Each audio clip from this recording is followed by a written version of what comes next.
ฝ่าเอ้ยฝ่าห้องแรงทางปากแสงตอนเดือนสามออกใหม่ได้ละนา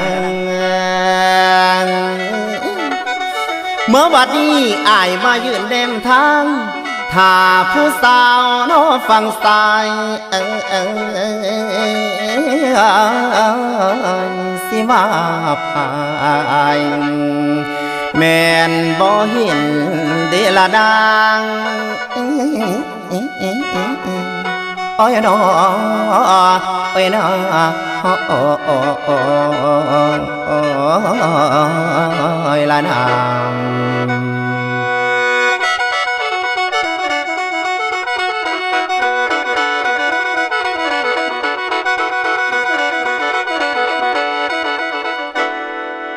เมื่อบัดนี้หนุ่มหน้าต้านแสนซ้ำหัวใจนำโดยความเหงาขีดน้ำสาวเมืองลาวเจ้าบ่มาน้อหาอาย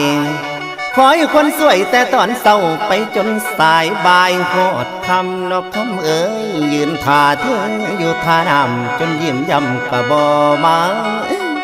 บุญปากแสงเพ็ญเดือนสามทุกปีรันนาสัญญาว่าสิมาเจอฉันและเธอต้องมาพบเพชรบุญกุศลรวม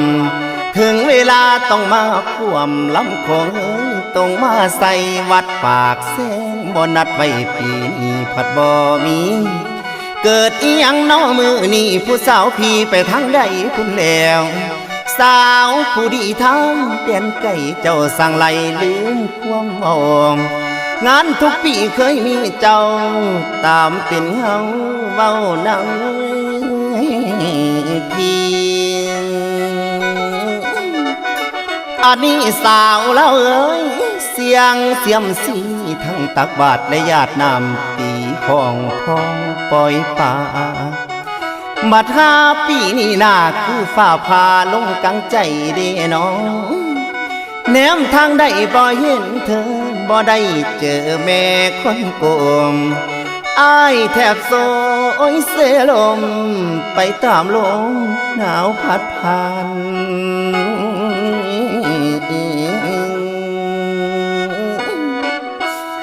ลานางเอ้ยคิดน้ำสาวหนาวในสวนจนสะบันน้ำตากันใบบ่ไหวยืนฟังของแนมไปฝากทางฟังสายหัวใจอ่อนลายถ้วยทดน้อละนองหมดแล้วน้อโอ้ยความหวังนั่งเบิ่งคงสงคือบางความโศกกาเข้ามากุมสุ่มอุลังมาเป็นงอน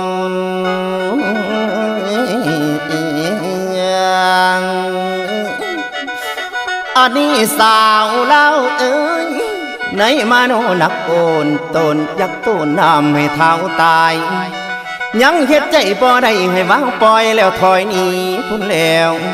ใจยังมีสัมพันธ์เอากะสันน้ำสาวจอมคนเมืองลาวสั่งมาตมหลงคาหลวงจนเสียทาง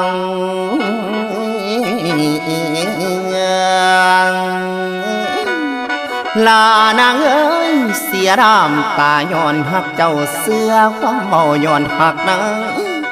ดอกติ้วแดงบานสะพังแต่พมักในหัวใจนี่แล้ว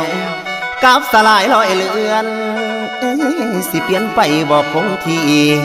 บุญปากแสงในปีนี้สาวบอกมีมาเคียงคู่มันหดหูในหัวใจอยู่บ่แล้วยังเปลี่ยนแปลวอยู่บ่ไหวเหลือแห่งเตรียมทางทูบเทียนท้องคำเปลวทั้งดอกไม่ทาอ่อนไปทำบุญดอกคำเอ๋ยกราบขอพรน้ำหนุนพ่อประทานพระองค์ตื่นบ่สมคือประสงค์ตั้งความหวังพังแตกเป็นเสียงของเขาลั่นคองคือเสียงน้องเอิ้นสั่งลาโอ้ยโอ้คงเอ้ยได้แต่เอิ้นสั่งฟ้าขามโขงส่งไปหาสาว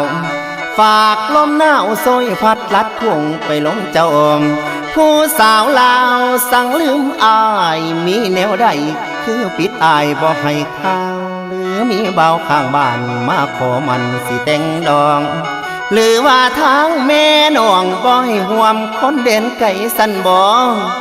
จังตัดสายสัมพันธ์ให้ห่างกันอยู่คนกำเอาพรมแดนลำน้ำเป็นกำแพงแยกสวาดตัดขาดนางและอายให้ไม้มาออกห่างกัน ลูกขอวอนพระเจ้าใหญ่องค์ตื่นนั้นดนใจอุ่นในคืนหวนในท้องส่วนเขาคืนมาหาอย่าปล่อยป่าให้ละลางละให้เขามาอยู่เคียงข้างเป็นความหวังให้ลูกใหม่บ่าวนาตาลสิโลสาวทางฝั่งซ้ายเอาใจตั้งอยู่ฟังขวดเด้อละนางโอ้ยน้องโอ้ยนางโอ้โอ้โอ้โอ้โอ้ยลันนาม